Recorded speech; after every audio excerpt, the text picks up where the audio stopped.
तो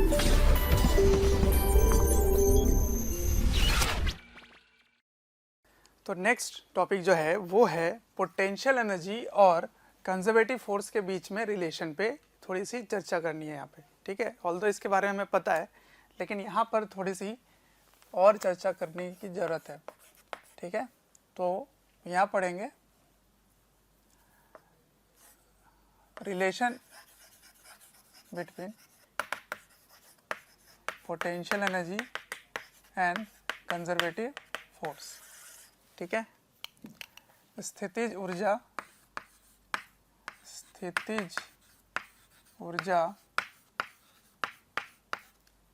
एवं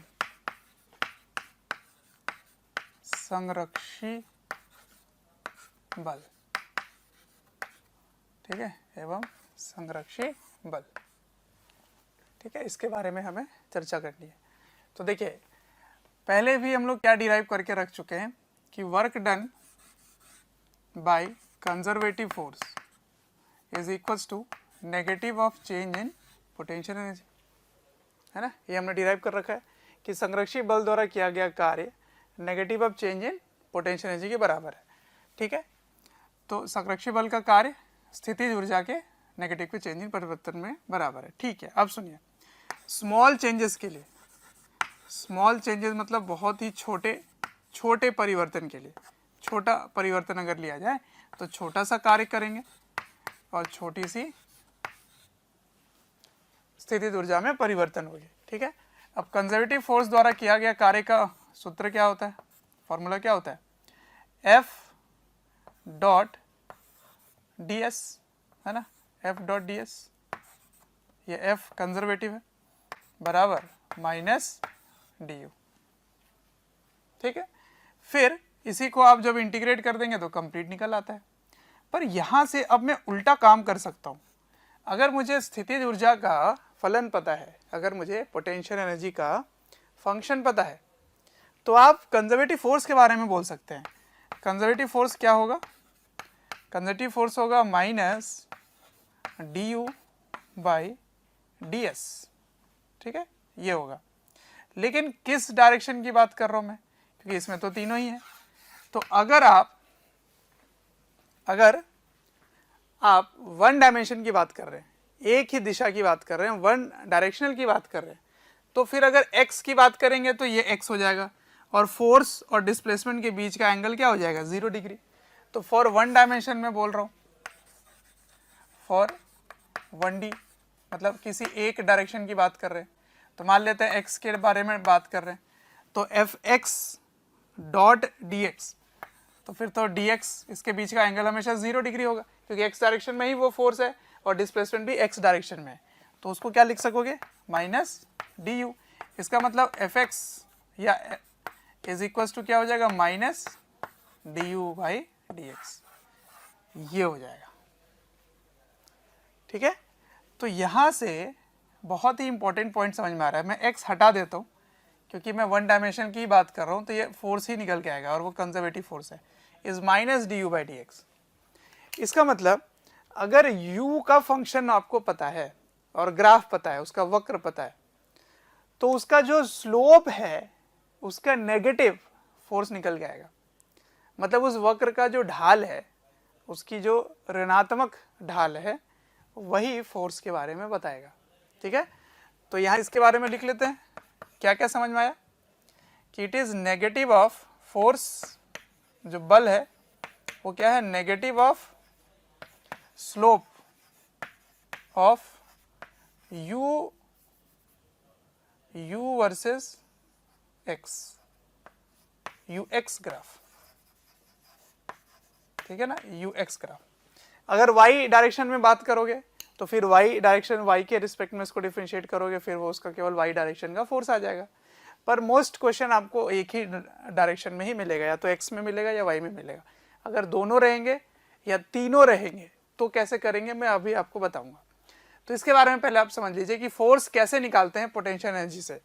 अगर आपको पोटेंशियल एनर्जी पता है तो फोर्स कैसे निकालेंगे, तो स्लोप निकाल लीजिए, उसका नेगेटिव कर लीजिए, ठीक है। इसके बारे में एक और बात आप बोल सकते हो कि ये इसका ग्रेडियंट है ना, नेगेटिव ऑफ ग्रेडियंट। ग्रेडियंट का मतलब वही होता है ढाल के जैसा, स्लोप के जैसा, ठीक है। उसको बस कहने के लिए मैं लिख दे रहा हूँ, ग्रेडियंट का मतलब वही स्लोप ही समझ लेना आप। अब इसके बारे में डिटेल आप हायर मैथमेटिक्स में पढ़ते हैं, पर थोड़ी सी चर्चा मैथमेटिक्स की मैं कर दूंगा यहाँ पर कि ग्रेडियंट कैसे निकालेंगे, ठीक है। तो gradient of potential energy is force, ये भी आपको पता होना चाहिए, ठीक है। अब सुनिए इससे और क्या क्या पता चल रहा है।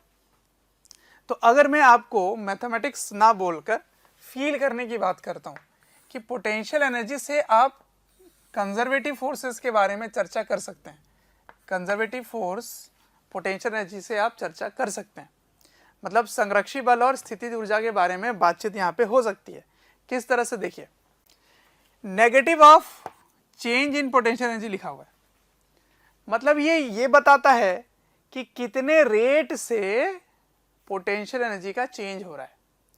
तो अगर हायर रेट से चेंज हो रहा है इसका मतलब फोर्स ज़्यादा लग रहा है, या आप ऐसे समझ सकते हो अगर ज़्यादा फोर्स लगेगा किसी भी ऑब्जेक्ट को तो उसकी पोटेंशियल एनर्जी में फॉल ज़्यादा रेट से होगा, ठीक है।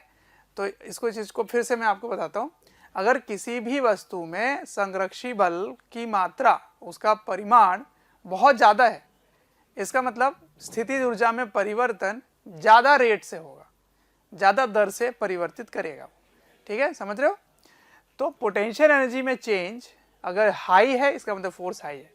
इस चीज़ को आप ऐसे समझ सकते हैं कि अगर आप किसी वस्तु को यहाँ से छोड़ते हैं, है ना, तो इसमें जो भी फोर्स लग रहा है mg, उसके फोर्स के कारण यहाँ पे पोटेंशियल एनर्जी में चेंज हो रहा है। अगर आप इसको और स्लोपी कर दो, ऐसे कर दो, है ना, ये एंगल ले लो, तो ये एंगल मान लीजिए ये 3 थीटा है, 3 गुना एंगल है, तो देखिए ज़्यादा फोर्स इसमें लगेगा। क्यों लगेगा? क्योंकि इसमें फोर्स का कौन सा कॉम्पोनेंट लग रहा है, mg साइन थीटा। तो अगर आप थीटा बढ़ा दोगे तो साइन थीटा भी बढ़ जाएगा, तो ज़्यादा फोर्स लगेगा, तो ज़्यादा रेट से इसकी पोटेंशियल एनर्जी चेंज होगी, ठीक है। तो ये बहुत जल्दी से नीचे गिरेगा क्योंकि ज़्यादा स्लोपी हो गया, तो ज़्यादा जल्दी वो नीचे आएगा, तो पोटेंशियल एनर्जी का फॉल ज़्यादा रेट से होगा। तो जितना ज़्यादा रेट होगा पोटेंशियल एनर्जी का फॉल का, उतना ही ज़्यादा फोर्स लगेगा। ये भी आप लिख सकते हो, ठीक है। तो it is the force is rate of fall in potential energy. तो पोटेंशियल एनर्जी में कितने रेट से, कितने हाई रेट से कमी आई है, वो फोर्स का कैलकुलेशन पे होता है, ठीक है। तो ये बातें हो गई कुछ फील करने के लिए कि फोर्स का पोटेंशियल एनर्जी से क्या रिलेशन है। अगर आपको फोर्स ही गिवन है, फोर्स गिवन है, तो आप पोटेंशियल एनर्जी भी निकाल सकते हैं किसी भी जगह का। तो उसको कैसे निकालेंगे, देखिए इधर, इफ फोर्स गिवन, ठीक है, यदि बल ही दिया गया है तो आप पोटेंशियल एनर्जी कैसे निकालेंगे, पोटेंशियल एनर्जी बराबर minus F dot D S का इंटीग्रेशन, ठीक है। तो अगर आप x और y दोनों ही कंपोनेंट दे दें इसमें, तो आप कैसे सॉल्व करेंगे इसको, minus F x D x, समझ रहे हो, ये सब हमने कर रखा है पहले, x1 से लेकर x2 plus f y d y y1 से लेकर y2, ठीक है। और इसमें क्या लिखेंगे आप, du में u1 है यहाँ पर और यहाँ पर u2, ठीक है। तो अगर आपको पोटेंशियल एनर्जी किसी भी पॉइंट पर निकालना हो, किसी भी बिंदु पर स्थितिज ऊर्जा निकालना है कि एग्जैक्टली कितना है, ये तो परिवर्तन था ना, ये देखो ये परिवर्तन था, कितना परिवर्तित हुआ वो इसके कार्य पे निर्भर कर रहा था।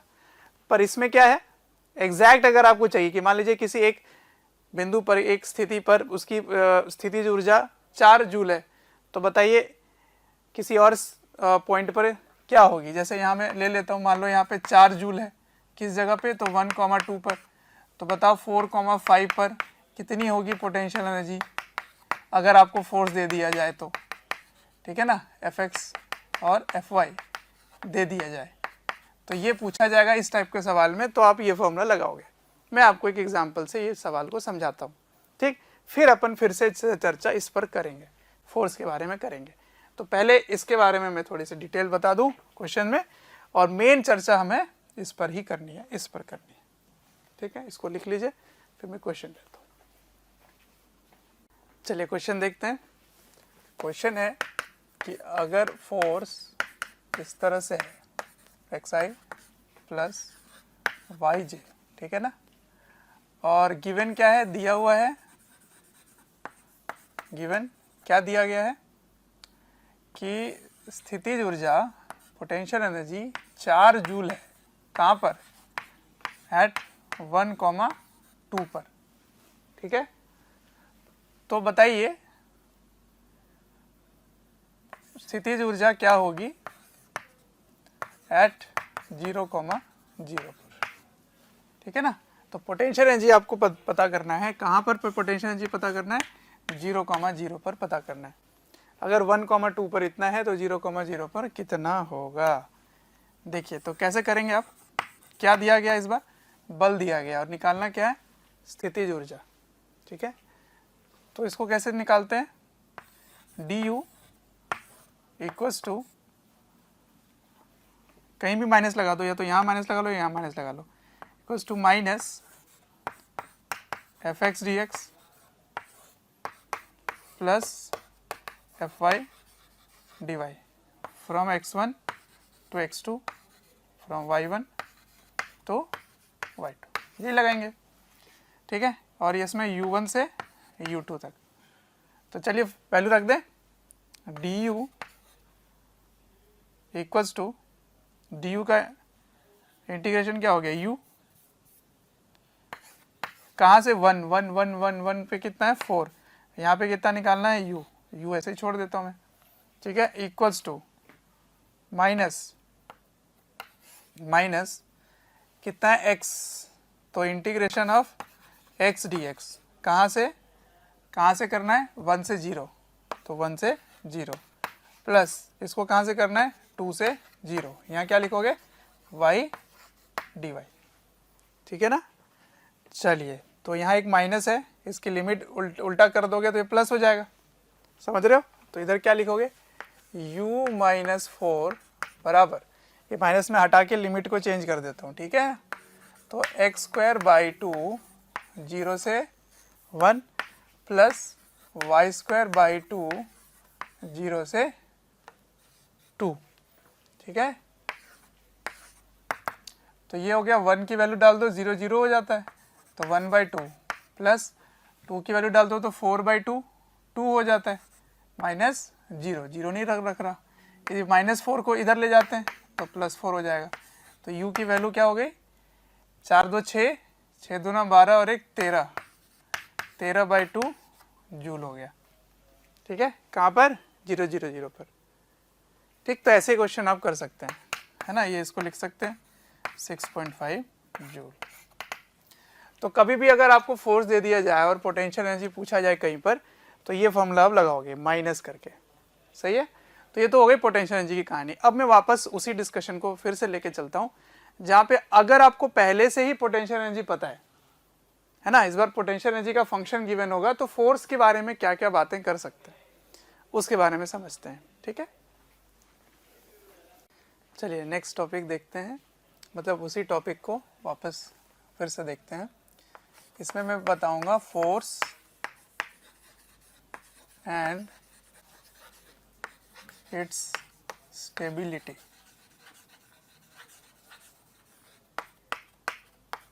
मतलब आपको बल और बल एवं साम्यावस्था, समझ लीजिए साम्यावस्था के बारे में। तो स्टेबिलिटी मतलब मैं इसकी इक्विलिब्रियम की बात कर रहा हूँ। ठीक है, इक्विलिब्रियम की बात कर रहा हूँ, इक्विलिब्रियम मतलब साम्यावस्था। ठीक है, देखिए फिर से उस बारे में चर्चा करते हैं जिसमें फोर्स की वैल्यू क्या थी, माइनस du बाई dx। तो इसका क्या मतलब होता है, इसका मतलब केवल आप x दिशा में ही पढ़ रहे हैं, इसका ये मतलब है। ठीक है, अगर u x का फलन है तभी आप इसको डिफ्रेंशिएट कर सकते हैं। मतलब अगर u x का फंक्शन है तभी तो आप कर पाएंगे। अगर x और y दोनों हैं तब कैसे करेंगे? तो ऐसे केस में क्योंकि ये तो एक स्केलर क्वांटिटी है तो इसकी कोई डायरेक्शन तो होगी नहीं कि i और j में दिया जाए, नहीं, पर x और y दोनों ही उसमें लिखे होंगे, तब आप कैसे डिफरेंशिएट करोगे? तो उसके बारे में मैं बता देता हूँ कि एक पार्शियल डेरिवेटिव का मतलब होता है पार्शियल डेरिवेटिव, ठीक है। पार्शियल डेरिवेटिव का मतलब है, जैसे मान लीजिए कि u जो है वो दोनों में है, ठीक है, 2x स्क्वायर वाई क्यूब ऐसा है, तो आप कैसे डिफरेंशिएट करेंगे इसको? तो पार्शियल डेरिवेटिव में, या चलो z भी ले लो इंटू z, तीनों ही आ गए। तो समझ लीजिए कि इन थ्री डायमेंशन, ये तो वन डायमेंशन के लिए था, मतलब या तो u x का फंक्शन है तो ठीक है, y का फंक्शन होगा तो y के रिस्पेक्ट में केवल डिफरेंशिएट करोगे, z में होगा तो केवल z में करोगे, लेकिन तीनों में है जैसे इसमें ले लो, ठीक है ना, तब आपको पार्शियल डेरिवेटिव का सहारा लेना पड़ता है। और वो क्या होता है देखो ध्यान से, उसको ऐसे लिखते हैं du del u by del x। इसका मतलब क्या हुआ? इसका मतलब हुआ y और z आपके लिए कांस्टेंट हो गए, ठीक है। तो आपके लिए y और z कांस्टेंट रखना है और केवल इसको डिफरेंशिएट करना है, ठीक। तो इससे क्या निकल के आएगा? Minus del u by del x is force x component, ठीक है। उसी तरह से फोर्स का y घटक क्या होगा, y कॉम्पोनेंट क्या होगा? Minus del u by del y. अब इसको कैसे करोगे? इसमें x और z को कांस्टेंट मान लोगे। ये सब कुछ मैं अभी करके दिखाऊंगा आपको। अच्छा, z वाला कैसे लिखेंगे? तो z वाले में minus del u by del z, जिसमें x और y कांस्टेंट होंगे। आया समझ? अब सुनो ध्यान से, बिल्कुल ध्यान से समझना है। इसमें इसी एग्जाम्पल को मैं करके दिखा देता हूं आपको कि एग्जाम्पल के तौर पे अगर u इस तरह से दिया जाए 2x स्क्वायर वाई क्यूब और z, तब आप x कंपोनेंट कैसे लिखेंगे? Minus d u by del x. कैसे करना है? y z आपके लिए कांस्टेंट है, उससे परेशानी नहीं होना। तो कांस्टेंट तो बाहर आ जाते हैं और 2 भी कांस्टेंट, तीनों बाहर आ गए। तो केवल और केवल किसकी डिफरेंशिएशन करनी है आपको? केवल और केवल इसकी डिफरेंशिएशन करनी है, ठीक है। तो x स्क्वायर का डिफरेंशिएशन क्या होगा? 2x हो गया। तो क्या आंसर आ गया? 4x y cube z। अब y कंपोनेंट कैसे लिखेंगे? Minus del u by del y. इसमें क्या करना है? x और z को कांस्टेंट मान लेना है। तो ये वाला टर्म और ये वाला टर्म कांस्टेंट हो गया, 2 भी कांस्टेंट है, तो y क्यूब का केवल डिफरेंशिएशन करना है आपको, ठीक है। तो 2x स्क्वायर z को बाहर ले लेता हूं मैं, 2x स्क्वायर z बाहर आ गए। अब केवल y क्यूब का डिफरेंशिएशन क्या होगा बता दो बच्चों? 3y स्क्वायर, ठीक है। तो आंसर क्या आ गया? इसको ऐसे अलग कर लेते, तो इसका आंसर आ गया 3 2 6 x square y square z। अब आ जाओ z के कंपोनेंट के बारे में। तो एफ जेड क्या होगा? एफ जेड होगा, माइनस होगा सभी में, अच्छा माइनस मिसिंग है, सभी में माइनस होगा, है ना, माइनस माइनस माइनस होगा सभी में, माइनस माइनस माइनस, ठीक है। कीजिए इसको डिफरेंशिएशन। तो ये आपके लिए डिफरेंशिएशन का पार्ट है, बाकी सारे क्या है? कांस्टेंट है, सारे कांस्टेंट है, तो इनको कांस्टेंट रख के सॉल्व करोगे, इसका डिफरेंशिएशन 1 हो जाएगा। तो 2x square y cube into 1, ठीक है। देखिए। थैंक यू डियर स्टूडेंट्स, हमें ढेर सारा प्यार देने के लिए। डेली हज़ारों स्टूडेंट्स हमारे वीडियोस से लाभ उठा रहे हैं, उनको काफ़ी बेनिफिट पहुंच रहा है हमारे वीडियो लेक्चर से। आपसे एक रिक्वेस्ट है कि डिस्क्रिप्शन बॉक्स पे एक लिंक है, उस लिंक को क्लिक करें और अपनी एनरोलमेंट सुनिश्चित करें। और साथ ही जिनको स्टडी मटेरियल या फिर डाउट सेशन चाहिए वो प्रीमियम कोर्सेज के लिए भी एनरोल कर सकते हैं। तो देखिए, एक बार देख लिया आपने तो क्या आया देखिए। तो x y z तीनों ही घटक आ चुके हैं। अब मान लीजिए आपको x y z का वैल्यू दे दें तो आप कैसे निकालेंगे फोर्स को? तो F इक्वल्स टू ऐसे लिखोगे एफ एक्स आई कैप प्लस एफ वाई जे कैप प्लस एफ जेड के कैप, ऐसे लिखोगे, ठीक है ना। अब तीनों में माइनस माइनस माइनस है तो इनको तो माइनस रखना ही पड़ेगा। और वैल्यू क्या रखोगे? 4x(y³ z i cap, okay, plus क्योंकि मैंने माइनस कॉमन ले लिया यहाँ पर, minus 6x² y² z plus इसकी वैल्यू क्या हो जाएगी? 2x² y³, ठीक है ना। आई है, इसमें जे होगा और इसमें के होगा, ये फोर्स हो गया। तो ये हो गई फोर्स की कहानी, आ रहा समझ। अब इस फोर्स में मैं इक्विलिब्रियम की बात नहीं कर रहा, अब करूंगा इक्विलिब्रियम की बात। अब करेंगे साम्यावस्था के बारे में बात। तो बताओ साम्यावस्था क्या होता है, इक्विलिब्रियम क्या होता है? जहाँ पे फोर्स जीरो हो जाए, जहाँ पे नेट फोर्स जीरो हो जाए। तो नेट फोर्स जीरो होगा, इसका मतलब ये वाला पार्ट जीरो हो जाएगा, है ना। तो समझते हैं कि फोर्स जीरो होकर इक्विलिब्रियम में क्या असर डालेगा, है ना। कॉपी की। तो ये था फोर्स और पोटेंशियल एनर्जी की कहानी, ठीक है। इक्विलिब्रियम या साम्यावस्था के बारे में अभी डिस्कशन नहीं किए, जस्ट शुरू करने ही वाले हैं। लेकिन इस पर मैं एक क्वेश्चन और देता हूँ, ठीक है। ये क्या है? u और x, यहाँ पे x y z फंक्शन दिया हुआ है। अब मैं आपको एक ऐसा फंक्शन देता हूँ जिससे आपको फोर्स निकालना पड़ेगा, x और y दोनों की वैल्यू दे दूंगा मैं, ठीक है। तो एक क्वेश्चन इस पर और कर लेते हैं, ठीक। कॉपी कीजिए इसको।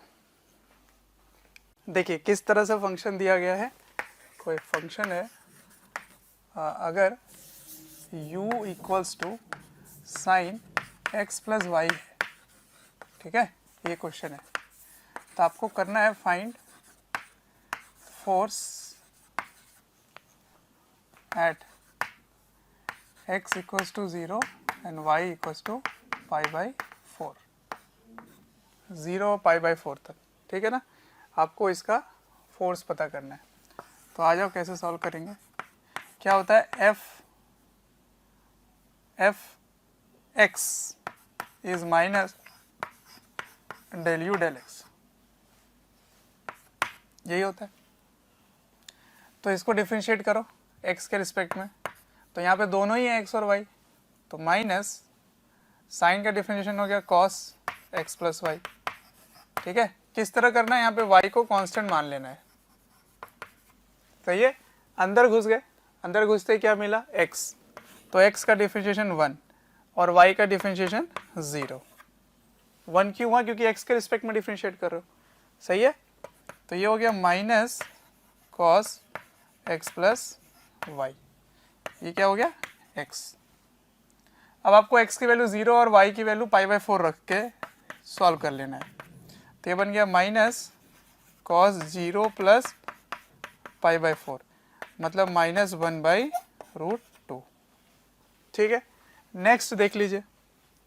अब y निकालना है, तो y equals to minus del u by del y, ठीक है, डेल यू डेल वाई, और x को कांस्टेंट मान लेना है।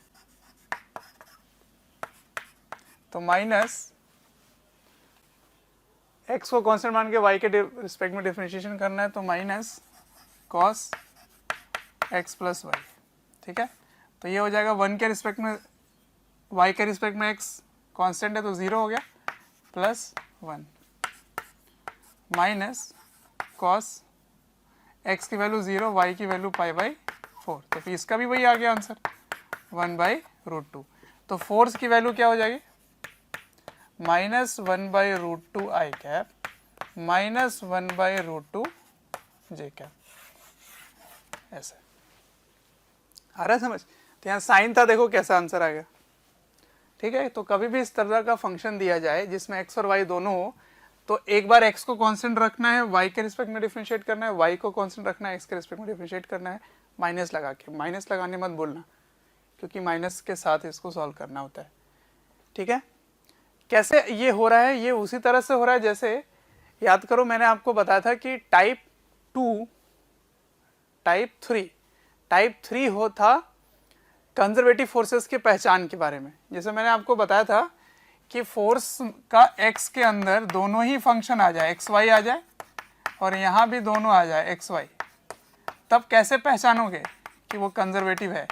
तो इसकी पहचान मैंने कैसे बताया था कि y के रिस्पेक्ट को कांस्टेंट मानकर x के रिस्पेक्ट में इंटीग्रेट कर दीजिए और फिर x को कांस्टेंट मानकर y के रिस्पेक्ट में इंटीग्रेट कर दीजिए। अगर दोनों से आंसर सेम आता है तो परफेक्टली इंटीग्रल हो जाता है।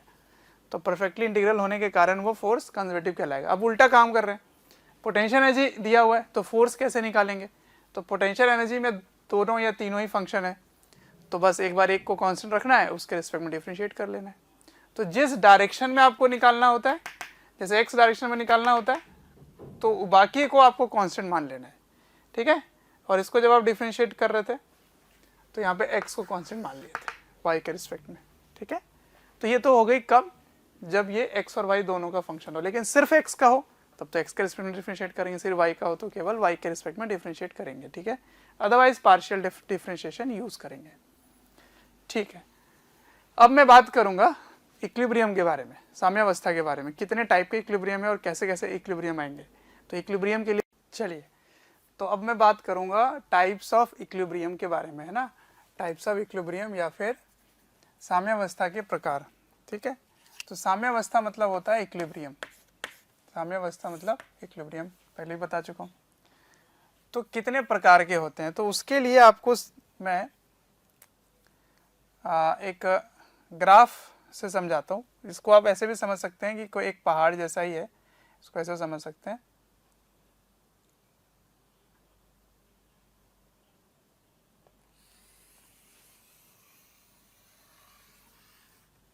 ऐसे इसको समझ लीजिए कि लैंडस्केप है, इस तरह से कहीं रास्ता भी बना हुआ है, ऐसे समझ लो, या इसका ग्राफ भी समझ सकते हो आप। किसके बीच में ग्राफ है, तो ग्राफ है U, मतलब पोटेंशियल एनर्जी को आप स्टडी कर रहे हैं x दिशा में, x एक्सिस में, ठीक है, इस तरह से। तो U वर्सेस x ग्राफ है ये, potential energy versus x graph. या आप समझ सकते हैं कि x जैसे जैसे चेंज हो रहा है वैसे वैसे सामने इसकी स्थिति ऊर्जा में परिवर्तन आता है, ठीक है, ऐसा है कुछ। अब समझो ध्यान से, इक्विलिब्रियम आने की कंडीशन क्या है। इक्विलिब्रियम आने की कंडीशन है, फॉर इक्विलिब्रियम मतलब साम्यावस्था के लिए शर्त क्या है, what is the condition for equilibrium, force is equal to 0, है ना, जो भी फोर्स है वो 0 होना चाहिए। अब फोर्स के बारे में इस चैप्टर में क्या पढ़े हम लोग, differentiation of u with respect to x, तो du बाई dx। अब यहाँ माइनस रखो या ना रखो, क्योंकि जब आप 0 की बात करेंगे तो माइनस तो खत्म ही हो जाएगा, क्योंकि आप x के रिस्पेक्ट में x डायरेक्शन वन डायमेंशन ही पढ़ रहे हो केवल, अब वन डायमेंशन की बात होगी, ठीक है। तो वन डायमेंशन की बात हो रही है, तो ये हो गए टाइप्स ऑफ इक्विलिब्रियम में इक्विलिब्रियम होने का कंडीशन। तो सबसे पहले तो इसको 0 कर दो, किसको 0 कर दें, u और x का जो ग्राफ है उसको डिफरेंशिएशन करके 0 कर दो, ठीक है। तो 0 जब मैंने किया, इसका मतलब ये क्या हुआ, स्लोप ऑफ टेंजेंट हो गया ये, है ना, स्लोप ऑफ टेंजेंट ही तो हो गया ये। याद करो मैंने आपको कैलकुलस वाले चैप्टर में पढ़ाया था ये, कि differentiation of y with respect to x क्या होता है, स्लोप ऑफ टेंजेंट, ठीक है। इसका मतलब आप अगर इसका टेंजेंट बनाएंगे तो देखिए उसका ढाल कहाँ कहाँ 0 है, ढलान, ढाल, स्लोप कहाँ कहाँ 0 है।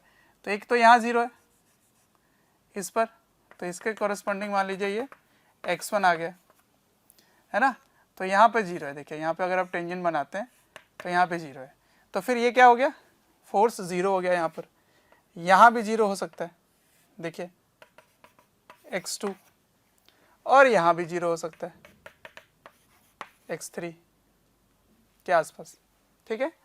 तो ये तीनों ही जगह में स्लोप ऑफ टेंजेंट 0 है, इसका मतलब फोर्स 0 है।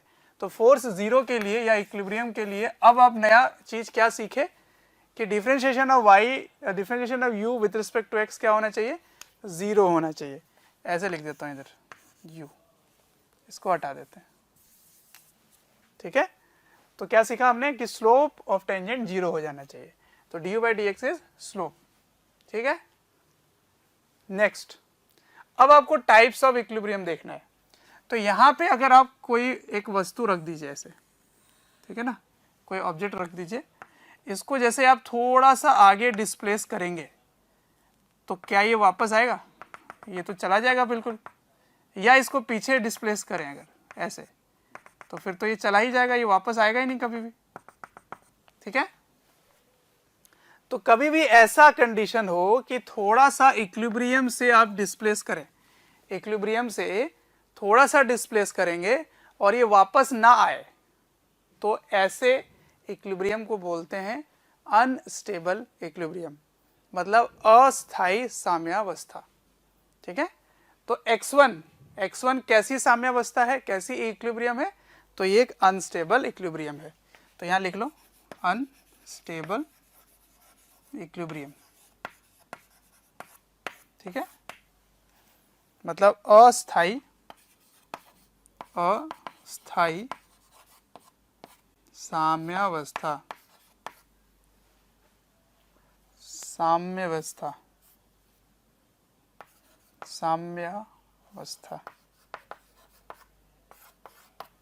ठीक है।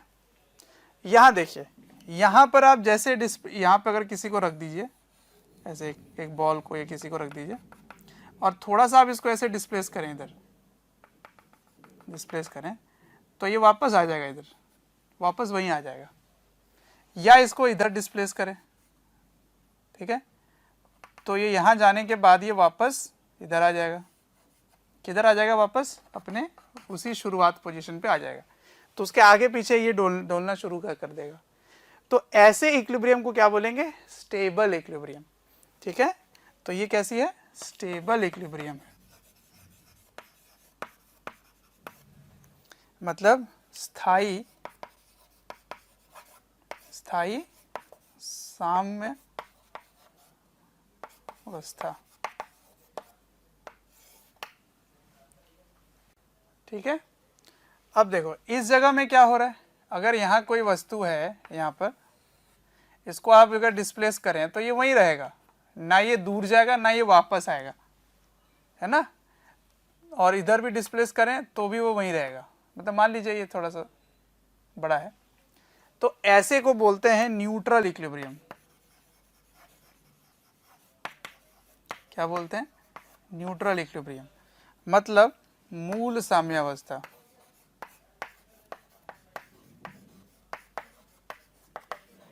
मूल साम्यावस्था। तो इतने प्रकार के साम्यावस्था होते हैं, इतने प्रकार के इक्विलिब्रियम होते हैं। तो टाइप्स ऑफ इक्विलिब्रियम क्या क्या हुआ, टाइप्स ऑफ इक्विलिब्रियम, साम्यावस्था के प्रकार कौन कौन से हैं। नंबर वन हो गया अनस्टेबल, या चलो पहले स्टेबल लिखते हैं, स्टेबल इक्विलिब्रियम, ठीक है, मतलब स्थायी साम्यावस्था। अब इसको पहचानेंगे कैसे, अब इसके गणित को देखते हैं। ये तो आपने चित्र में देखकर पता कर लिया, पर अगर इसका फंक्शन दिया जाए, फलन दिया जाए, तब कैसे फाइंड करेंगे आप। तो उसके लिए आप देख लीजिए, ये उस गणित का हिस्सा है जो हमने कैलकुलस में पढ़ा था, मैक्सिमा मिनिमा, है ना।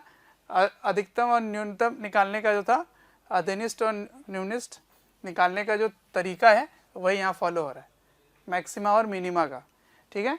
तो अगर पोटेंशियल एनर्जी मैक्सिमम है, देख रहे हो सबसे ज़्यादा पोटेंशियल एनर्जी यहाँ पर है, तो ऐसे कंडीशन को, ये वाला कंडीशन क्या होगा, U मैक्सिमम हो गया।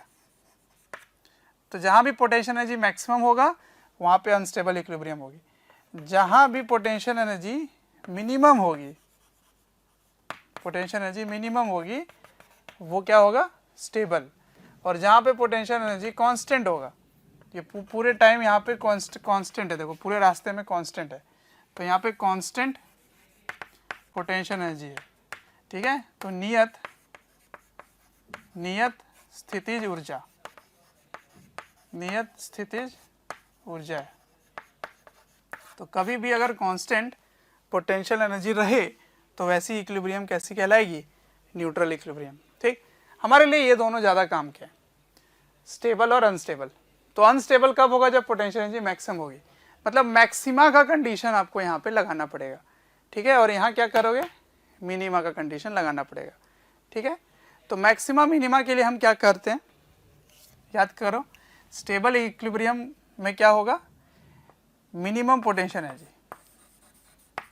मिनिमम पोटेंशियल एनर्जी, ठीक है। तो हर सिस्टम जो है ना वो अपनी पोटेंशियल एनर्जी मिनिमाइज करना चाहता है, अगर मिनिमम नहीं है तो वो करना चाहेगा, थोड़ा सा डिस्प्लेस करो, मिनिमम करना के पीछे आ जाएगा। तो कोई भी अपनी पोटेंशियल एनर्जी मैक्सिमाइज करके नहीं रखना चाहता, वो अनस्टेबल होते हैं।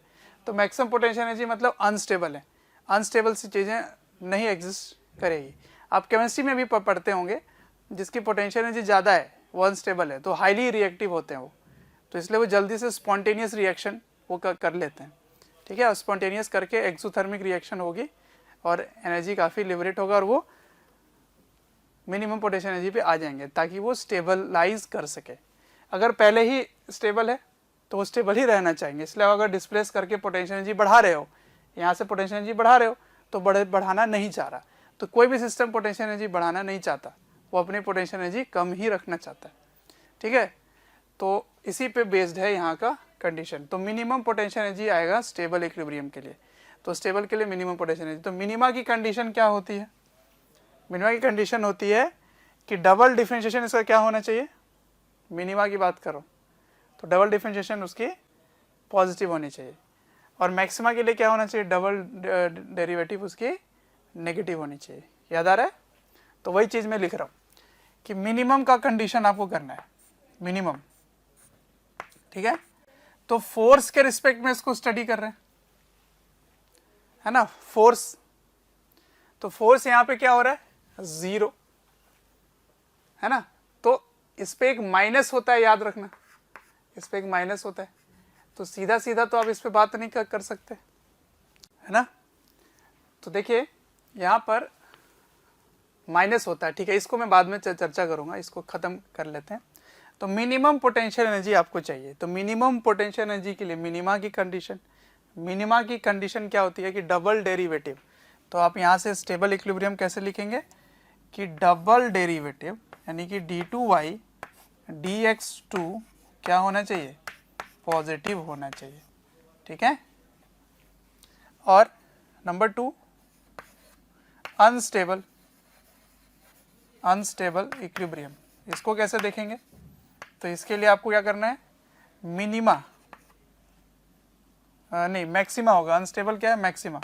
तो maximum potential energy, maximum potential energy, ठीक है। तो मैक्सिमम पोटेंशियल एनर्जी में मैक्सिमा का कंडीशन क्या है, डबल डेरिवेटिव इज नेगेटिव, ठीक है ना। तो यहाँ पे डबल डेरिवेटिव नेगेटिव होता है, तो x1 के अबाउट क्या हो रहा है, ये मैक्सिमा पे पहुँच रहा है, ठीक है ना। तो डबल डेरिवेटिव इसका नेगेटिव होना चाहिए, तो इस जगह पे हो रहा है, यानी कि x1 अनस्टेबल है, x2 स्टेबल है। तो तीसरा बस मैं लिख देता हूँ, इसकी जरूरत तो पड़ती नहीं है वैसे। न्यूट्रल इक्विलिब्रियम में क्या होगा, डबल डेरिवेटिव d2y dx2 क्या होना चाहिए, 0 होना चाहिए, ठीक है ना। तो सिंगल डेरिवेटिव भी 0 होना चाहिए, डबल डेरिवेटिव भी 0 होना चाहिए। इसका मतलब एक बार डिफरेंशिएशन करोगे तो वो कांस्टेंट आ जाना चाहिए, है ना। तो ये न्यूट्रल इक्विलिब्रियम हो जाता है। तो एक बार फिर से मैं बता देता हूँ कि अगर u as a function of x given है, u as a function of x given है गणित, तो आप यहाँ से टाइप ऑफ इक्विलिब्रियम बता सकते हैं। प्यारे बच्चों, जब मैं कमेंट सेक्शन में जाता हूँ तो कुछ ऐसे लाइन हैं, कुछ ऐसे कमेंट्स हैं जो काफ़ी कॉमन है, और वो ये हैं कि सर एक इस चैप्टर का इस टॉपिक के बारे में वीडियो बना दें, या इस टॉपिक को थोड़ा सा इलेबोरेट करके समझा दें। तो प्यारे बच्चों, मैं आपसे रिक्वेस्ट करना चाहता हूँ कि सबसे पहले तो हमारे चैनल को सब्सक्राइब करें और बेल आइकन को हिट करें। इससे क्या होगा कि कोई भी नोटिफिकेशन आप मिस नहीं करेंगे। मैं ये इसलिए कह रहा हूँ क्योंकि जिस टॉपिक के बारे में आप पूछ रहे होते हैं या आप रिक्वेस्ट कर रहे होते हैं, वो हमारे चैनल्स में ऑलरेडी वीडियोज़ हैं। आप अगर चैनल विजिट करेंगे तो प्लेलिस्ट भी बने हुए हैं, और प्लेलिस्ट से आप अपने जो डिमांड है, जो आपके पर्टिकुलर टॉपिक्स हैं, उनको आप विजिट करके पढ़ सकते हैं। ठीक है, और ये सिर्फ और सिर्फ कंजर्वेटिव फोर्सेस इसमें लगने चाहिए। ठीक है, एक ही टाइप का फोर्स लगेगा तभी आप फोर्सेस की इक्विलिब्रियम के बारे में बात कर सकते हैं। तो फॉर इक्विलिब्रियम क्या होना चाहिए? नंबर 1, फॉर इक्विलिब्रियम डिफरेंशिएशन करके 0 डाल दो। उसके बाद 0 डाल के क्या होगा? गेट x1 x2 x3 जितने भी रूट्स आएंगे, है ना, गेट रूट्स। याद करो, ये सारे स्टेप्स मैंने लिखवाए थे मैक्सिमम मिनिमम पर। अगर नहीं याद है तो आप पीछे नोट्स रिवाइज कर सकते हैं या वीडियोस भी देख सकते हैं पहले के। तो यहाँ मैक्सिमम मिनिमम का कंसेप्ट लग रहा है। क्या करेंगे? सबसे पहले इसको एक बार डिफरेंशिएट करेंगे, इक्वल्स टू 0 डाल देंगे। पर ध्यान रखना, यहाँ एक माइनस है, बट उधर माइनस जाके खत्म ही हो जा रहा है। तो x1 x2 x3 आपने निकाल लिया, तो ये आपने निकाल लिया। अब आपको पता करना है इनमें से कौन से वाले में स्टेबल है, कौन से में अनस्टेबल है। तो क्या करोगे? डबल डेरिवेटिव निकालोगे और यहाँ पे पुट करोगे at x equals to minimum पे आ रहा है, मिनिमम पोटेंशियल एनर्जी x2 पे आ रहा है, और यहाँ पे आ रहा है at x equals to x1। तो जो आपने यहाँ से निकाला वो यहाँ पे पुट करके चेक करोगे, केवल साइन चेक करोगे। साइन चेक करने के बाद अपने आप ही पता चल जाएगा कि वो मिनिमम पोटेंशियल एनर्जी कि मैक्सिमम है। तो अगर डबल डेरिवेटिव पॉजिटिव है तो वो स्टेबल है, अगर डबल डेरिवेटिव नेगेटिव है तो वो अनस्टेबल है। ऐसे याद रखोगे। ठीक है, तो मैक्सिमा होगा तो अनस्टेबल होगा, और मैक्सिमा के लिए क्या होना चाहिए? Double derivative negative. कोई भी एक तरीका याद रख लो, पॉजिटिव मतलब स्टेबल, नेगेटिव मतलब अनस्टेबल, ऐसे याद रख लो। या मैक्सिमा मतलब अनस्टेबल, मिनिमा मतलब स्टेबल। ठीक है ना? तो आपको ध्यान तो इस साइन से ही रखना है। Positive sign stable, negative sign unstable. Sign ही ज़्यादा यूज होने वाला है। ठीक है, चलिए अब कुछ क्वेश्चंस करके इसको रिलेट करते हैं। ठीक, नो डाउट। चलिए क्वेश्चन देखते हैं। क्वेश्चन है कि find point of equilibrium and nature of equilibrium.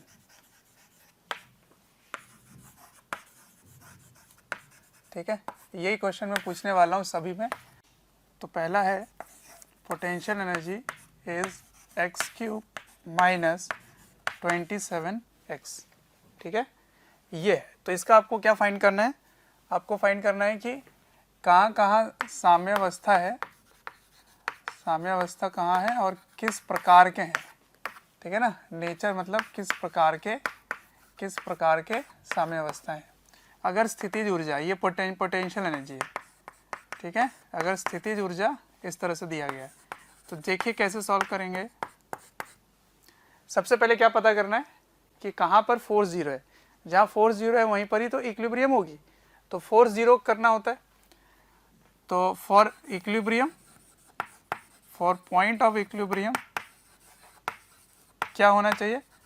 Force 0 होना चाहिए। फोर्स 0 होने का मतलब है कि derivative of u with respect to x 0 होना चाहिए। तो इसको डिफ्रेंशिएट कीजिए तो क्या आ जाएगा? 3x² minus 27 equals to 0। ये हो गया।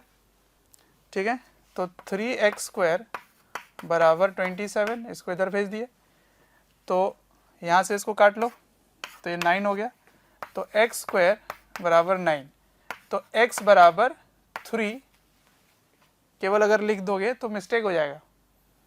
x बराबर प्लस माइनस 3 होगा। तो एक x1 की वैल्यू हो जाएगी +3, तो x2 की वैल्यू हो जाएगी -3। ठीक है, तो इसका ध्यान रखना, मिस्टेक हो जाता है बच्चों से। यहाँ रूट ले रहे हो तो 2 रूट आएंगे ना इसके, प्लस माइनस 3। अब आपको पता करना है कि इधर मैक्सिमा है कि इधर मैक्सिमा है, इधर मिनिमा है कि इधर मिनिमा है। इसके वैल्यू को देखकर नहीं बोल पाओगे कि ये नेगेटिव है तो मिनिमा हो गया, ऐसे ऐसे नहीं बोलना होता है, ठीक है। तो क्या करना है, एक बार और डेरिवेटिव ले लो। तो इसकी डेरिवेटिव आप ले लो, तो इसको डिफ्रेंशिएट करोगे तो क्या आएगा, double derivative of u with respect to x equals to, इसको डिफ्रेंशिएट करना होगा आप, तो हो जाएगा 6x, इसकी डेरिवेटिव तो 0 ही होगी, है ना। अब आपको एक बार ये डालना है, एक बार ये डालना है।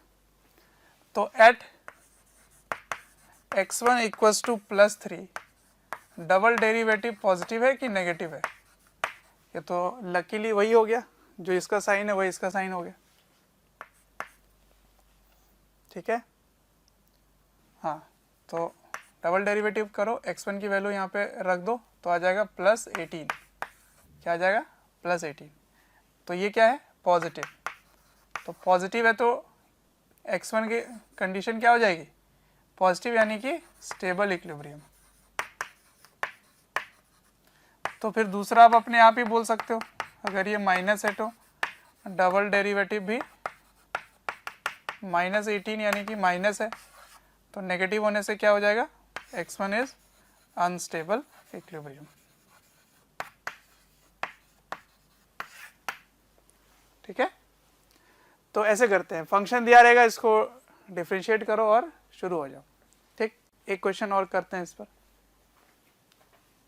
अब देखो नेक्स्ट क्वेश्चन यहाँ पर इस तरह दिया गया है, u equals to a by r square minus b by r, a b क्या है, पॉजिटिव कांस्टेंट है, ठीक है। तो वही काम करना है, इसके पहले मैंने जो सवाल दिया था वही काम करना है, मैंने हेडिंग ऊपर हटा दिया है। तो आपको क्या करना है, सबसे पहले इसमें टाइप्स ऑफ इक्विलिब्रियम पता करना है, कैसी एक इक्विलिब्रियम है। तो पहले इक्विलिब्रियम तो ढूंढो कहाँ है, तो क्या करते हैं, इसको एक बार डिफ्रेंशिएट करते हैं। तो इसमें r है तो r लिखोगे, इक्वल्स टू क्या आएगा, डिफ्रेंशिएट करो, मैंने इस टाइप का रूल आपको बताया था कि डिनोमिनेटर में जो है वो ऊपर ले आओ माइनस करके, तो माइनस 2a बाई, और इसको एक बढ़ा दो r3, ठीक है। आप अपना वो ढंग से भी कर सकते हो, इसको ऊपर ले आओ, r की पावर -2, a कांस्टेंट है, इसको डिफ्रेंशिएट करना है आपको, किसके रिस्पेक्ट में, r के रिस्पेक्ट में। तो ये देखो -2 आ जाएगा बाहर, a तो कांस्टेंट था तो -2 बाहर आ जाएगा, ठीक है। और ये एक -2 -1 हो जाएगा, तो -2a r के पावर में -3, तो ये नीचे आ जाता है -2a r3। मैंने डायरेक्ट लिख दिया इसको, तो इसको भी डायरेक्ट लिखो, इसका पावर क्या है 1, ऊपर आके क्या होगा माइनस माइनस माइनस प्लस, तो plus b by r square, ये हो गया। अब इसको 0 कर देते हैं, ऑल्दो यहाँ माइनस है, यहाँ पे माइनस है, पर क्योंकि आप 0 करोगे तो उसमें कोई फ़र्क पड़ता नहीं है, ठीक है। तो ये हो गया 0। अब इसको डिफ्रेंशिएट करो, सॉरी इसकी वैल्यू निकालो, तो यहाँ से -2a by r cube plus b by r square, इसको इधर ले आते हैं, तो 2a by r cube equals to b by r square.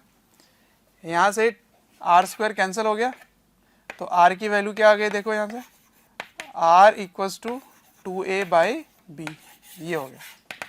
अब यहाँ पे आपको क्या मिल रहा है, 4-0 मिल रहा है, तो यहाँ पे इक्विलिब्रियम मिल रही है, यहाँ पे साम्यावस्था मिल रही है। अब कैसी साम्यावस्था है, साम्यावस्था का प्रकार क्या है, ये पता करना है, तो उसके लिए क्या करना पड़ता है, डबल डिफ्रेंशिएशन करना पड़ता है। तो du, r है तो r लिखेंगे, ठीक है। अब इसको डिफ्रेंशिएट करो तो क्या आएगा, इसको डिफ्रेंशिएट करेंगे तो ये ऊपर जाएगा माइनस हो जाएगा, तो माइनस और plus, minus minus plus 6a by r के पावर में 4। अब ये ऊपर जाके माइनस हो जाएगा, -2b r के पावर में 3। अब इसकी वैल्यू रख दो यहाँ पे, कौन सी वैल्यू रखे होगे, ये वाली, ये रख के चेक करना है कि पॉजिटिव है कि नेगेटिव। तो 6a बाई 2a के पावर में 4, b के पावर में 4, माइनस 2b 2a के पावर में 3 इंटू b के पावर में 3। तो ये क्या हुआ, देखो ये हो गया 6a b के पावर में 4, 2 2 जा 4 2 2 जा 4, 2 जा 8, 2 16, 16 a के पावर में 4, ठीक है। यहाँ से a को कम कर लो, एक 3 हो गया, और इसको छोटा कर सकते हो, तो 2 बार में 3, 2 बार में 8, माइनस 2b के पावर में 4 बाई 8 a के पावर में 3, ठीक है। इसको रहने देते हैं, कैंसिल नहीं करते, तो डिनोमिनेटर सेम है दोनों का, तो 8a क्यूब, ऊपर में क्या आ जाएगा 3 माइनस 2 1 b के पावर में 4। तो देखो ध्यान से मैंने क्या लिखा था यहाँ पे, ये दोनों पॉजिटिव कांस्टेंट है, तो पावर में ये था, सारे टर्म तो पॉजिटिव ही है, तो ये क्या आ गया पॉजिटिव, तो पॉजिटिव आ गया, तो कैसे इक्विलिब्रियम है यहाँ पे, स्टेबल इक्विलिब्रियम है, ठीक है, स्टेबल इक्विलिब्रियम है, मतलब स्थाई साम्यावस्था।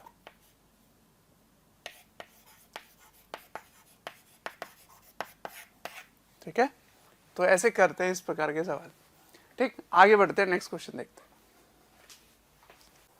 नेक्स्ट क्वेश्चन देखते हैं यहाँ, देखिए इस बार क्या है, इस बार फोर्स और पोजीशन के बीच में एक ग्राफ दिया गया है, और वो इस तरह से ग्राफ है, ऐसा, ठीक है। ये क्या है, ये है फोर्स, मतलब बल, फोर्स और पोजीशन डिस्प्लेसमेंट पे, ठीक है। तो यहाँ एक पॉइंट है x1 और यहाँ एक पॉइंट है x2, ठीक है।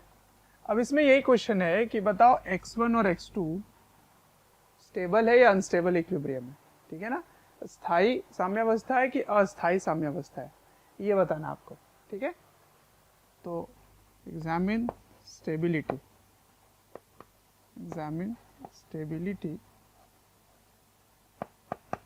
एट x1 एंड x2, ठीक है। मतलब आपको ये पता करना है कि x1 और x2 पे कैसी साम्यावस्था है, ठीक है। तो मैं यहाँ लिख लेता हूँ x1 एवं x2 पर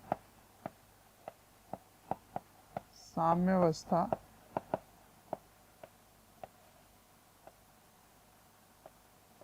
के साम्यावस्था के प्रकार ज्ञात करें।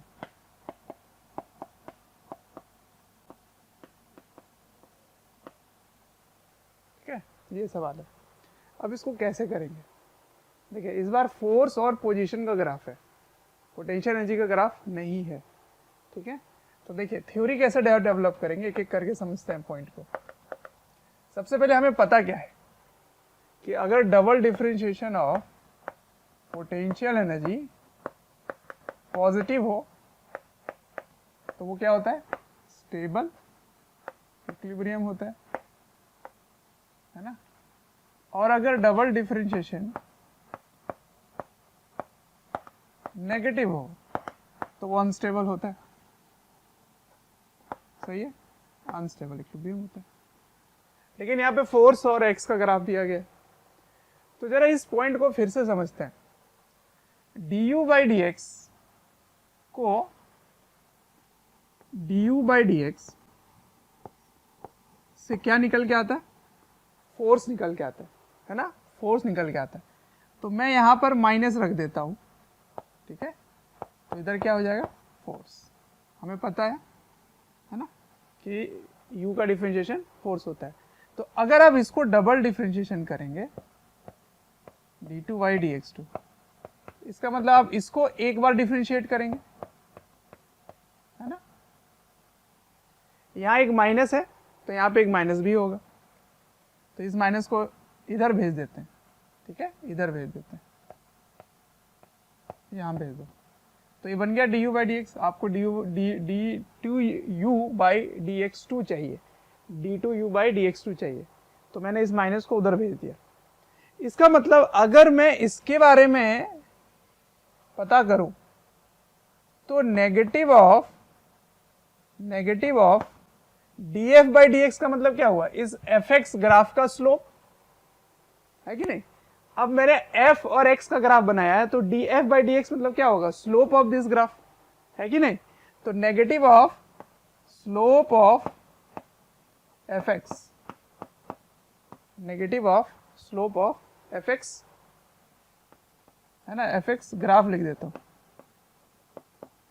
मतलब ये fx का अगर ग्राफ है, उसका जो स्लोप है, स्लोप का जो नेगेटिव होगा वही d2u बाई dx2 होगा। आ रहा है समझ। अब सुनो, थ्योरी डेवलप हो गया, अब मैं यहां पढ़ता हूं।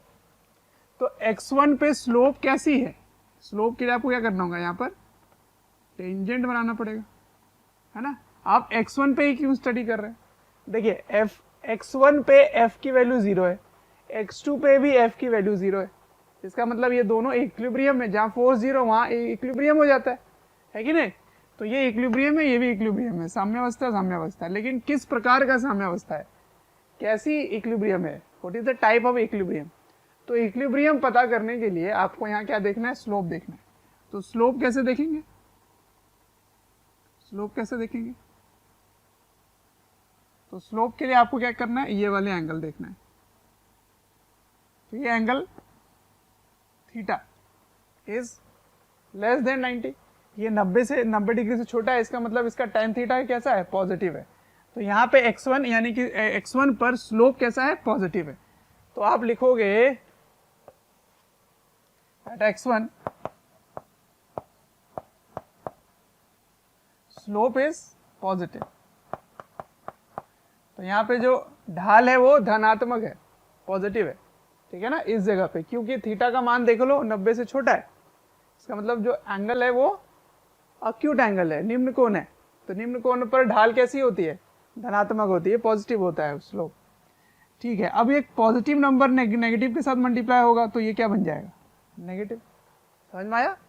तो d2u dx2 is negative of slope of fx। तो fx का स्लोप यहाँ पे क्या है, पॉजिटिव, तो ये क्या बन गया है, negative of positive, that is negative. अब देखो d2 बाई dx2 नेगेटिव होगा तो कैसे इक्विलिब्रियम आ जाएगी, अनस्टेबल इक्विलिब्रियम, ठीक है। तो ये हो जाएगा अनस्टेबल इक्विलिब्रियम। तो x1 कैसा है, अनस्टेबल, तो x2 कैसा होगा, स्टेबल। फिर भी देख लेते हैं, देखो यहाँ पे स्लोप कैसे निकालोगे, यहाँ पे टेंजेंट बनाओगे, और टेंजेंट का एंगल ऐसे देखना पड़ता है ना, इधर से नहीं देखना होता है, हमेशा घड़ी के उल्टे दिशा में, एंटी क्लॉकवाइज डायरेक्शन में एंगल लेते हैं। तो ये थीटा 90 से ज़्यादा हो गया, है ना, ये थीटा 2 90 से ज़्यादा है, तो 90 से ज़्यादा है तो खुद ही नेगेटिव है। तो eight x2 slope is negative, तो d2u dx2 नेगेटिव नेगेटिव, तो क्या बन गया, पॉजिटिव। तो पॉजिटिव के लिए कैसा होता है, देख लो यहाँ पे, स्टेबल इक्विलिब्रियम। तो मेरे क्वेश्चन का आंसर क्या होगा, बोलो, मेरे क्वेश्चन का आंसर हो गया कि x1 is a point of unstable equilibrium, x2 is a point of stable equilibrium, ठीक है। अब इसी चीज को करने का, ये तो मैंने मैथमेटिक्स समझाया आपको, इसको करने का एक और शॉर्टकट मेथड है। उसके लिए आपको थ्योरी देखना पड़ेगा। थ्योरी में मैंने आपको क्या बताया था, पोटेंशियल एनर्जी वाला, अगर याद हो आपको, मैंने कुछ ऐसा ग्राफ बनाया था, ऐसे, है ना, और ये था u और ये था x। तो जहां अनस्टेबल इक्विलिब्रियम है, जहां अनस्टेबल इक्विलिब्रियम है, उसमें आप जिधर इसको डिस्प्लेस करते हैं, मान लीजिए आपने इसको इधर डिस्प्लेस किया, तो जिधर डिस्प्लेस करते हैं उधर ही फोर्स भी लगता है और ये नीचे जाना शुरू हो जाता है ना। इसका यही तो मतलब मैंने बताया था कि जिधर डिस्प्लेस करोगे उधर ही फोर्स लगेगा, तो वो कैसा बनेगा, अनस्टेबल इक्विलिब्रियम। इसमें देखो आपने इधर ऊपर डिस्प्लेस किया, फोर्स नीचे लग रहा है, तो फोर्स नीचे लग रहा है तो ये वापस यहाँ आ जाता है। तो डिस्प्लेसमेंट और फोर्स दोनों ऑपोजिट है, यहाँ डिस्प्लेसमेंट और फोर्स दोनों मतलब सेम डायरेक्शन में है, इधर दोनों पॉजिटिव, इधर दोनों नेगेटिव। इधर डिस्प्लेस करोगे तो फोर्स भी इधर आ जाएगा, अनस्टेबल इक्विलिब्रियम में फोर्स और डिस्प्लेसमेंट सेम ही डायरेक्शन में होते हैं, और स्टेबल इक्विलिब्रियम में फोर्स और डिस्प्लेसमेंट ऑपोजिट डायरेक्शन में होते हैं। बच्चों, अगर हमारे वीडियोस आपको पसंद आते हैं, आपको हमारी जो मेहनत है वो आपको अच्छी लगती है, तो आप हमारे वीडियोस को ज़रूर लाइक करें और शेयर करें।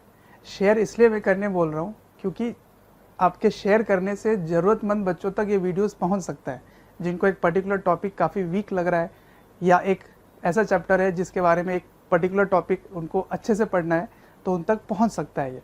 अंत में मैं आपसे यही कहना चाहूँगा कि आपके स्नेह, अफेक्शन, प्यार देखकर हमारी पूरी मोशन की टीम काफ़ी मोटिवेटेड है आपको क्वालिटी कंटेंट देने के लिए।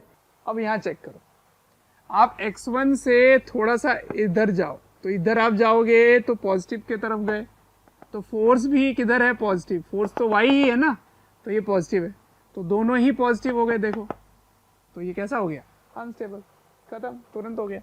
अब इसके इधर आओ, तो तुम इधर जा रहे हो तो नेगेटिव x के तरफ जा रहे हो, तो फोर्स भी नेगेटिव हो रहा है। देखो तो देख रहे हो, x का जो साइन होगा वही साइन फोर्स का हो रहा है, तो वो अनस्टेबल है। इसमें देखो, आप अगर इधर जा रहे हो तो आप पॉजिटिव x में जा रहे हो, लेकिन फोर्स के कैसा बन रहा है? नेगेटिव। ये कर्व नीचे नेगेटिव, तो x positive f negative, stable equilibrium. x negative f positive, stable equilibrium. हो गया। ऑल्दो दोनों चीज आपको आनी चाहिए, मैथ्स भी पता होना चाहिए और ये शॉर्टकट भी पता होना चाहिए। ठीक है, चलिए अब इसमें एक लास्ट क्वेश्चन देखते हैं। तो चलिए इस टॉपिक के लास्ट क्वेश्चन की तरफ बढ़ते हैं, और क्वेश्चन इस तरह से दिया गया है कि पोटेंशियल एनर्जी का फंक्शन यहाँ पे गिवन है, जिसमें लिखा हुआ ए एक्स के पावर में 4 minus b x square plus c. A b c क्या है? पॉजिटिव कांस्टेंट, ये लिखा हुआ है। तो आपको क्या निकालना है? Find the position of stable and unstable equilibrium. तो आपको स्थाई एवं अस्थाई साम्य अवस्था ज्ञात करना है ना। एक सवाल तो ये हो गया। दूसरा सवाल मैं बाद में आप पढ़ता हूँ, मैंने यहाँ लिख दिया है। पहला सवाल की तरफ बढ़ते हैं और इसको सॉल्व करते हैं। ठीक है, ये मैंने कुछ एक्स्ट्रा दिया है जो इस क्वेश्चन के थ्रू आपको सिखाना चाहता हूँ। ठीक है, तो पहले तो इस क्वेश्चन को करते हैं। स्टेबल और अनस्टेबल इक्विलिब्रियम, स्थायी और अस्थायी साम्य अवस्था ज्ञात करें। तो देखिए क्या करना होता है? सबसे पहले इसको डिफरेंशिएट करना होता है। तो du बाई डी एक्स क्या होगा? इसको डिफरेंशिएट कीजिए तो क्या आता है? 4a x की घात 3 x का पावर 3 2bx, और इसकी डिफरेंशिएशन क्या हो गई? इसकी डिफरेंशिएशन 0 हो गई। सही है, तो ये आ गया फर्स्ट डेरिवेटिव। ठीक है, अब इसमें इसको अगर 0 कर देंगे तो हमें पता चलेगा कि कहाँ कहाँ इक्विलिब्रियम है। तो 0 करने के लिए यहाँ से क्या कॉमन ले लें? यहाँ से 2x को कॉमन ले लेते हैं, तो यहाँ क्या आ जाएगा बताओ? 2ax square minus b।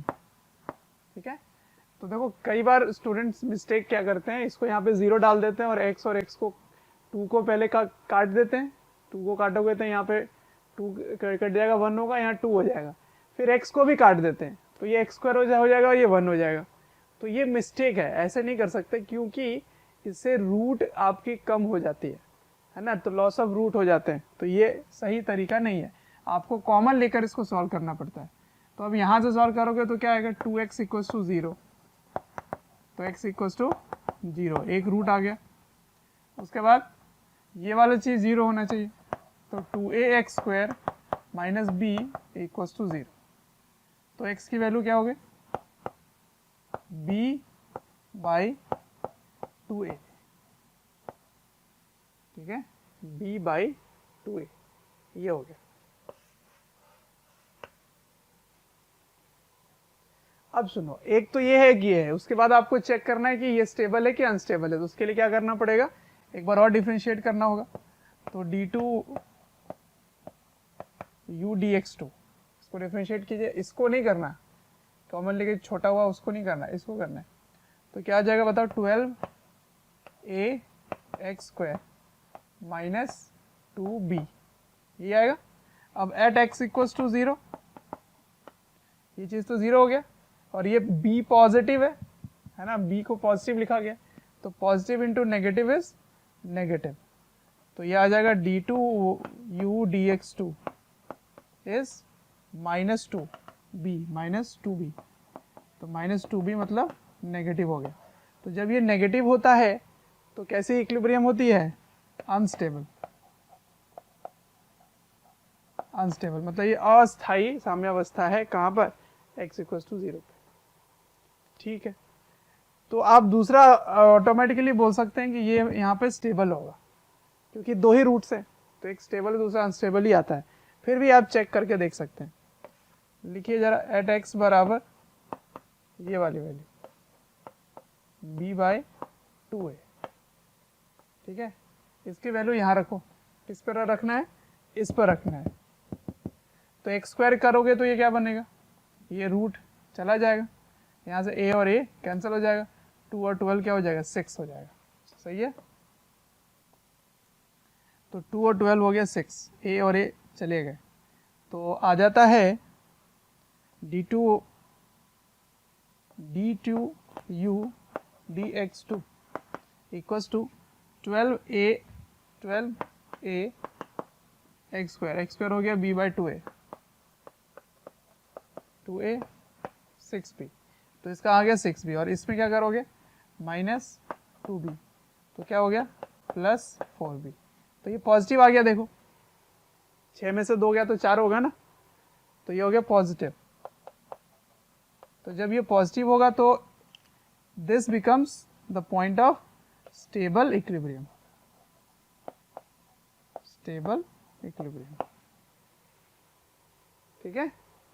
अच्छा, अब अगले क्वेश्चन की तरफ बढ़ते हैं कि the body is given negligible velocity at x equals to 0, ठीक है। इसका मतलब क्या हुआ कि x बराबर 0 पर अगर आप बहुत ही कम वेग देते हैं, नेग्लिजिबल मतलब बिल्कुल ना के बराबर, बिल्कुल हल्का सा बस धक्का दे रहे हो ताकि ये शुरू हो सके, तो कहाँ से शुरू कर रहे हो? x बराबर 0 पे, तो आपको क्या फाइंड करना है? इसकी मैक्सिमम वेलोसिटी क्या होगी ड्यूरिंग द मोशन, ठीक है। तो पूरा जब वो मूव कर रहा होगा तो इसकी मैक्सिमम वेलोसिटी क्या होगी, और limit of motion, limit of motion का मतलब कहाँ से कहाँ तक वो चलेगा, शुरू कहाँ खत्म कहाँ, ये बताना आपको, ठीक है। इसको बोलते हैं लिमिट ऑफ मोशन, ठीक है। तो इसको कैसे करेंगे?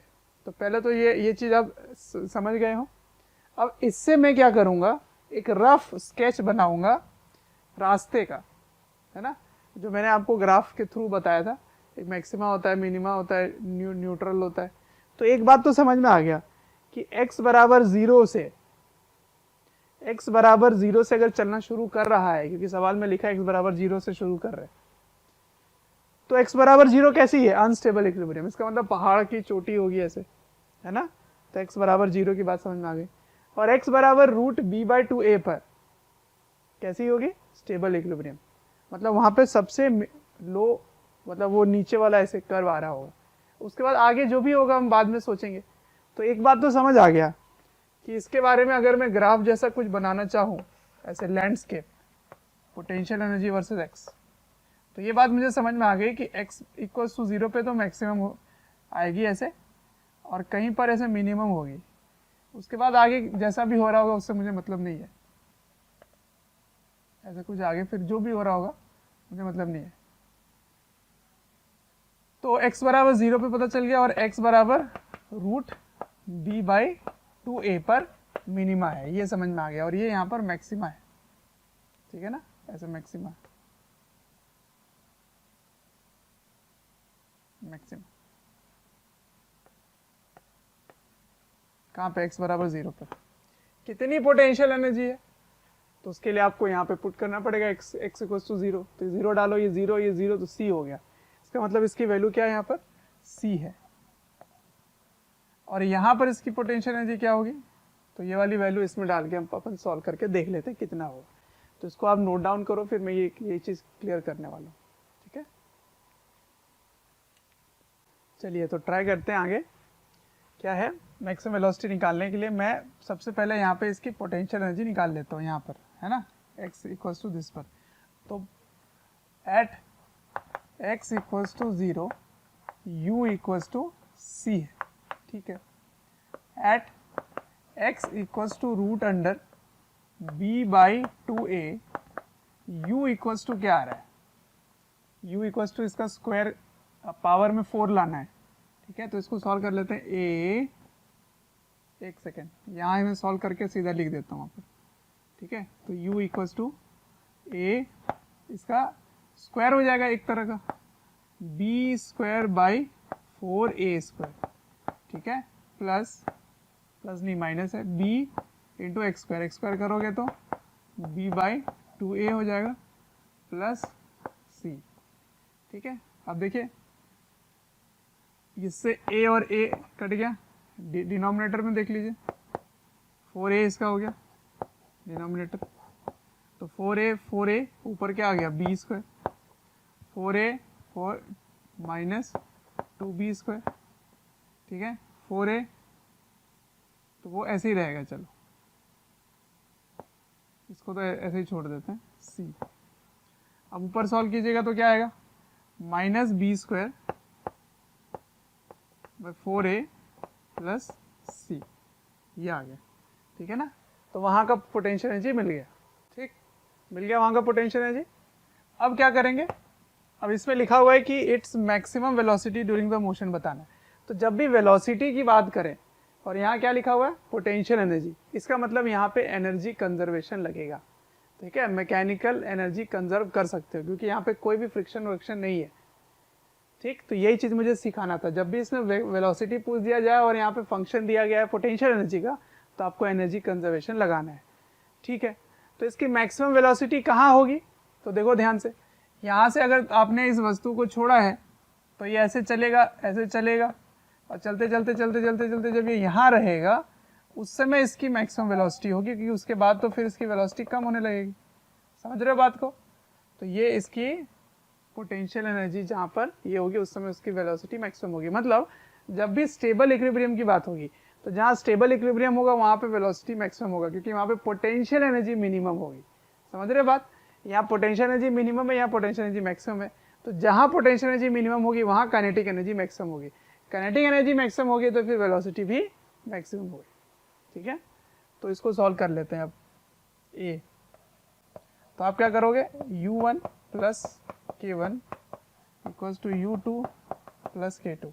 तो u1 क्या है, c, इस जगह पे ये 1 हो गया और ये 2 हो गया, तो u1 कितना है c, k1 क्या है, आपने नेग्लिजिबल वेलोसिटी दिया तो 0 हो गया, u2 क्या है ये वाली वैल्यू, तो minus b square by 4a plus c, k2 में आपको निकालना है हाफ mv स्क्वायर, ठीक है। मास, बॉडी ऑफ मास m लिखा हुआ है, ऑफ m मास, ठीक है, ये दिया हुआ है। तो अब इसको सॉल्व कर लेना है आपको बस, ठीक है।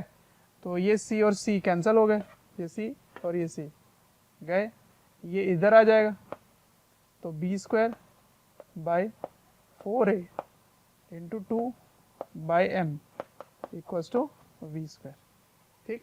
इसका आपको रूट ले लेना है, आंसर आ जाएगा। तो रूट लेने के बाद क्या आ जाता है, v बराबर रूट के अंदर ये दोनों कट के 2 हो गए, तो ये रूट b है, तो b स्क्वायर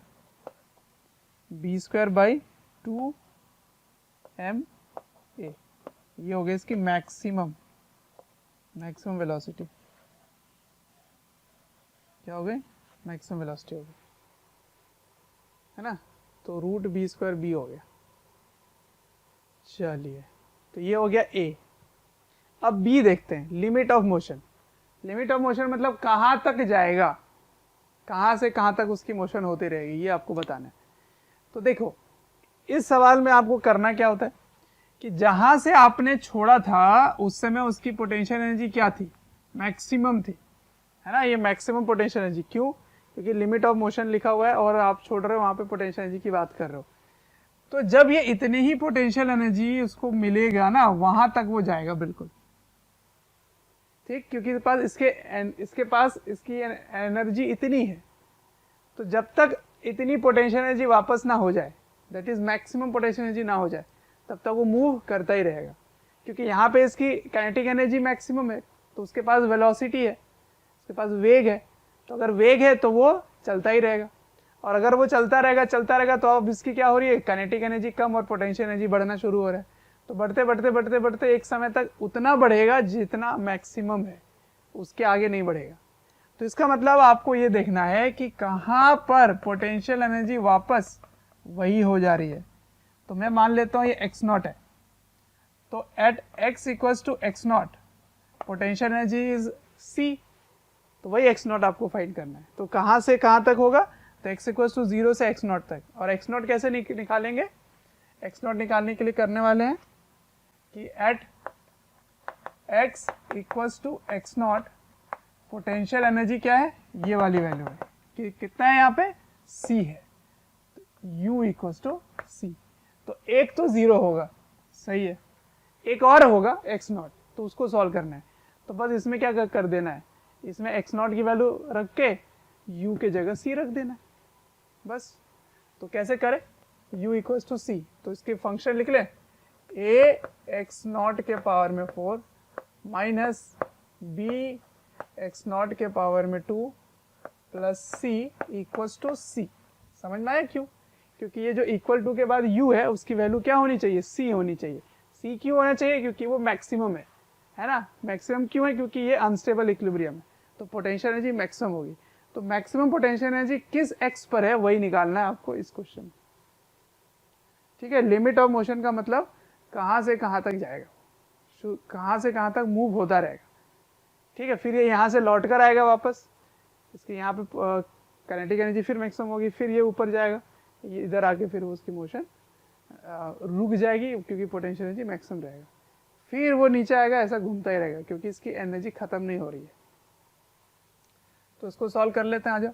तो ये दोनों कट गए, है ना।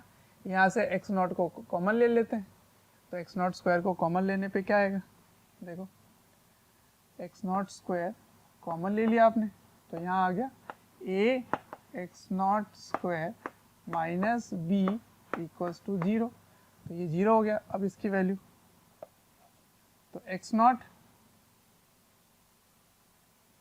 की वैल्यू आपको निकालनी है ना। तो उधर जाके क्या करो, पहले तो इसको उधर भेज दो, तो b हो गया, ये b हो गया। उसके बाद ये जो a है वो आके इधर डिवाइड हो जाएगा a, ठीक है। फिर इसमें क्या कर देना है, रूट कर देना है इसे, तो ये आ गया x नॉट। इसका मतलब ये इसका डबल है ना। तो इसकी वैल्यू क्या आ रही है, इसकी वैल्यू आ रही है root under b by a। Double नहीं है एक्चुअली, 4 टाइम्स है, क्योंकि ये 4 को आप अंदर ले जाओगे तो 2 होगा, तब 2 और 2 कैंसिल होगा, तो 4 टाइम्स होगा। ठीक है, तो कहने का मतलब इसके आगे ही आएगा, तो इतने दूर तक ये बॉडी ऐसे मूव होता रहेगा, ऊपर ऊपर ऊपर यहाँ तक, फिर वो नीचे नीचे नीचे, इसके आगे नहीं जाने वाला। तो इस प्रकार के सवाल कैसे करते हैं, जिसमें लिखा जाए कि लिमिट ऑफ मोशन लिखा हो, तो जहाँ अनस्टेबल इक्विलिब्रियम था, जितनी उसकी मैक्सिमम पोटेंशियल एनर्जी थी, तो मैक्सिमम पोटेंशियल एनर्जी वो कहाँ लेगा, उसी पॉइंट को ढूंढना होता है, और ये आंसर आ गया। ठीक है, तो देखो आपको मैं पढ़ा रहा था क्या, और सवाल कैसा पूछा जा रहा है। तो कभी भी वेलोसिटी पूछा जाए या काइनेटिक एनर्जी पूछा जाए, तो आपको क्या करना होता है, एनर्जी कंजर्वेशन लगाना होता है। ये मैंने एक चीज़ सिखाया। दूसरी चीज़ क्या सिखाया कि कहाँ से कहाँ मूव हो रहा है, लिमिट ऑफ मोशन, तो आपको वो ढूंढना होता है जहाँ अनस्टेबल इक्विलिब्रियम में मैक्सिमम पोटेंशियल एनर्जी होगी, उतना फिर वो कब अटेन करेगा। तो इसमें सॉल्व करना पड़े या इसमें सॉल्व करना पड़े, आपको ये चीज़ तो पता करना ही पड़ता है, ये वाला है ना, आपको ये वाला सॉल्व करना ही पड़ता है, स्टेबल और अनस्टेबल। तो अगर मैं ये नहीं पूछता फिर भी आपको ये करना ही पड़ेगा, क्योंकि इससे आपको पता चलता है कि कहाँ स्टेबल है, कहाँ अनस्टेबल है, कहाँ मैक्सिमम पोटेंशियल एनर्जी है, कहाँ मिनिमम पोटेंशियल एनर्जी है। क्योंकि जहाँ मैक्सिमम पोटेंशियल एनर्जी होगी वहाँ पे काइनेटिक एनर्जी मिनिमम होगी, और जहाँ पे पोटेंशियल एनर्जी मिनिमम होगी वहाँ पे काइनेटिक एनर्जी मैक्सिमम होगी। ठीक है, क्योंकि यहाँ पे कोई और नॉन कंजर्वेटिव फोर्स नहीं है, असंरक्षी बल नहीं है जो इसके एनर्जी को खींचेगा। ठीक है, तो ये टॉपिक यहाँ पर एंड हो जाता है। अब नेक्स्ट टॉपिक है शक्ति, पावर के बारे में पढ़ें। ठीक है, कोई भी चैप्टर या वीडियोस आपको डिटेल में ईयर लॉन्ग वाले वीडियोस चाहिए और काफ़ी डिटेल में वीडियोस आपको चाहिए तो आपको एक नंबर दे रहा हूँ, टोल फ्री नंबर है, आप इनको कॉल करें और डिटेल में आप बात कर सकते हैं और पूछ सकते हैं। नंबर है 1800 2121 799।